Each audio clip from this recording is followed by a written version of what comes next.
90% of UCalgary students reported feeling overwhelmed in a 2014 campus-wide survey. With the rise of challenges that students face today, this number has not significantly changed over the last 10 years. Hi, my name is Sandra, and I'm working under Dr. Stasio Pereiro and with the support of Sevat Rempu to explore the relationship between students' workload perception, stress, well-being in a flipped classroom learning environment. Let's dive into the background.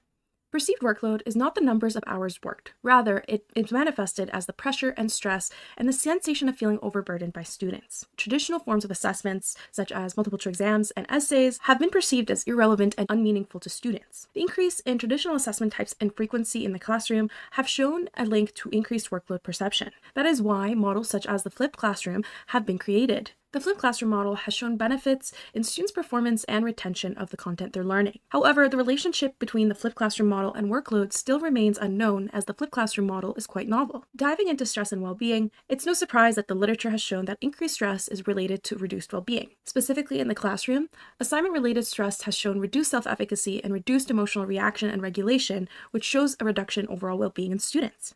The literature has also shown that an increase in workload perception has shown to have an increase of physical and mental depletion, as well as a reduction in overall well-being of students. This brings us to our research question: how does workload perception in a flipped classroom influence stress and well-being among first-year engineering students? Note, for the hypotheses, I will only be discussing the general dimensions tested in the study for brevity's sake. However, I will be including the specific hypotheses tested on the screen, and all of these pathways were established using the background and literature review conducted. So, in this study, it was hypothesized that the learning environment students are in would go on to influence their workload perception, and that would go on to influence both their stress and well-being. The objectives of the study include identifying factors within a flipped classroom that impacts the first-year engineering students' workload perception, and develop a relationship model between workload, learning environment factors, stress, and well-being. Next, let's discuss the methods and data analysis used in this study. First, a questionnaire was created with 4 distinct sections. The NASA Task Load Index measures the workload perception, the DAS-21 scale measures stress levels, and the FLIR scale measures overall well-being. The learning environment items were created for this questionnaire to assess a number of factors, which included assignment expectations, communication and preparation, frequency and quality support sought, quantity and quality of course resources, utilization of campus academic supports, and relative assignment workload and difficulty. Once the questionnaire was finalized, 8 total class visits were conducted across multiple sections of 2 core first-year engineering courses. 161 responses were collected in total.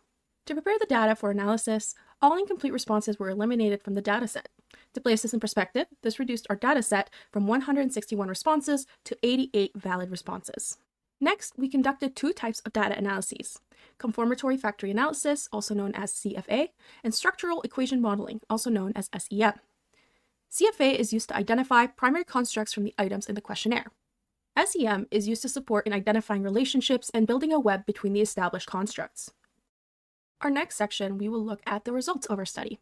First, by using CFA, the constructs identified include performance challenges, learning satisfaction, and physical activity under the NASA Task Load Index items, stress under the DAS-21 items, assignment structure, assignment preparation time, assignment difficulty, and learning support under the learning environment items, and well-being under the FLIR scale items.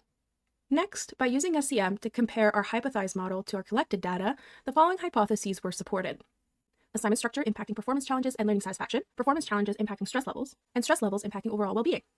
As such, this would be our validated model. Next, let's explore what these results mean.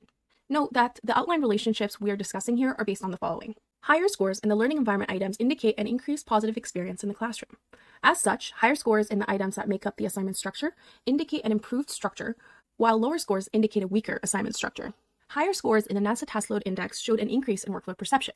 As such, higher scores in the items that make up the learning satisfaction and performance challenges constructs indicate lower learning satisfaction and increased performance challenges. Higher scores in the DAS-21 indicate higher stress levels, while higher scores on the FLIR scale indicate overall better well-being. In our model, the assignment structure construct reciprocally influences both the learning satisfaction and the performance challenges constructs. With the score legend in mind, it can be said that an improved assignment structure will increase the learning satisfaction and reduce the performance challenges faced. With a weaker assignment structure, the opposite would be true. In the example of an improved assignment structure and reduced performance challenges faced, there is a reduction in stress levels and better overall well-being. Once again, the opposite would be true for a weaker assignment structure. In conclusion, the findings of our study suggest that student workload perception is significantly impacted by the learning environment, specifically shown by how assessments impact students' performance perception and their learning satisfaction. Students' performance perception then goes on to influence students' stress levels and overall well-being. As such, the study highlights how considering workload in educational settings can support student well-being and overall academic excellence.